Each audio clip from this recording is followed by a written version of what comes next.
A night out that turned into horror. On the night of the 2nd of February 1986, Anita Cobby, a 26-year-old nurse from Sydney, Australia, spent the evening with friends. Anita was strikingly beautiful, with dark hair, a captivating smile, and a personality that drew people in. But more than her appearance, Anita was known for her kindness, her dedication to helping others, and her strong ties to her close-knit family. That Sunday evening, she met friends for dinner in Sydney's inner west before deciding to head home early. Anita lived in Blacktown, a western suburb, and after saying her goodbyes, she boarded a train bound for home. By all accounts, it should have been an ordinary night, but Anita never made it back.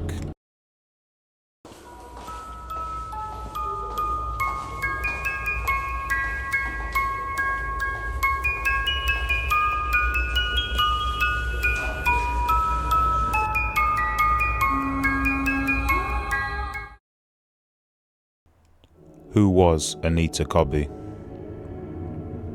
Anita's life was one filled with promise. Born in 1959, she had trained as a nurse and dedicated her career to caring for others. Friends described her as empathetic, selfless, and endlessly supportive.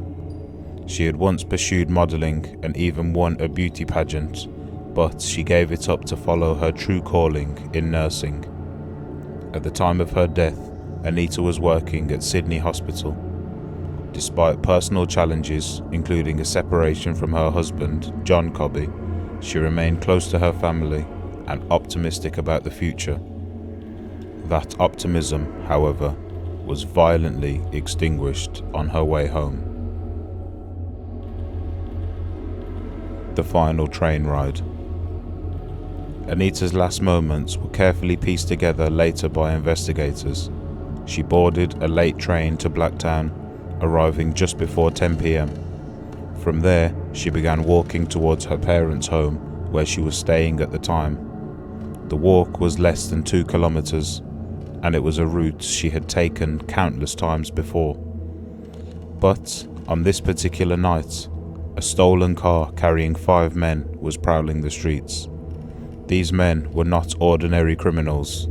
They were predators, each with a history of violence, theft, and substance abuse.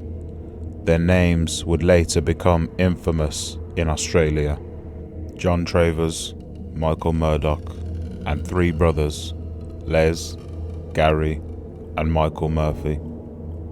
What happened next would horrify the nation. The abduction. As Anita walked home from the station, the men spotted her. They pulled up in their stolen Holden Kingswood and forced her inside. Witnesses later recalled hearing muffled screams from a car that night, but by then it was too late. Over the next several hours, Anita endured unimaginable terror.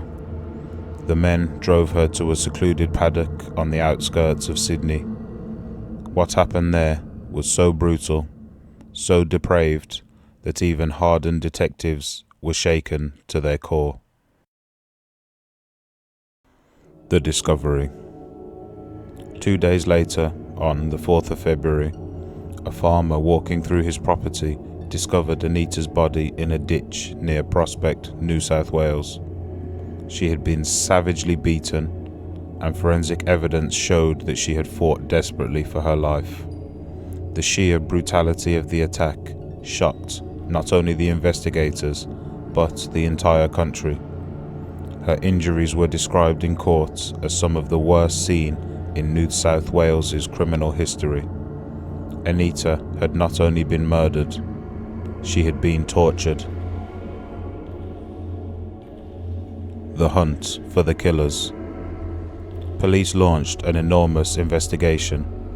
The brutality of the crime suggested more than one attacker, and within days, detectives received an anonymous tip pointing them towards John Travers, a young man already known to police for violent offences. Travers, only 20 years old at the time, was the ringleader. He and the Murphy brothers, along with Michael Murdoch, were soon linked to the crime. Surveillance, wiretaps, and witness testimony built the case against them. Eventually, one of the men broke and revealed the details of that horrific night. The evidence was overwhelming. The trial. The trial of the 5 men began in 1987. In a packed courtroom, the horrifying details of Anita's final hours were laid bare. Family members, including Anita's parents, Grace and Gary Lynch, listened in agony as the prosecution described the depravity of the attack. The jury took less than a week to return their verdict. All 5 men were found guilty of Anita's murder. Each was sentenced to life imprisonment without the possibility of parole, one of the harshest sentences handed down in Australian history at the time. The sentencing was a reflection not only of the crime's absolute brutality, but also of the public outrage that followed Anita's death. National outrage. The murder of Anita Cobby didn't just affect her family, it became a turning point for the entire nation. Australians were horrified that something so savage could happen to a young woman simply walking home. Public anger boiled over. There were calls to reinstate the death penalty. Candlelight vigils were held, and the case dominated headlines for months, making Anita's face a symbol of both beauty and tragedy. Her parents became outspoken advocates for victims' rights, channeling their grief into fighting for systemic change. Anita's mother, Grace, especially, became a beloved figure who demanded justice not only for her daughter, but for others who had also suffered. The legacy of the case. Today, nearly 4 decades later, the murder of Anita Cobby is remembered as one of the darkest chapters in Australian criminal history.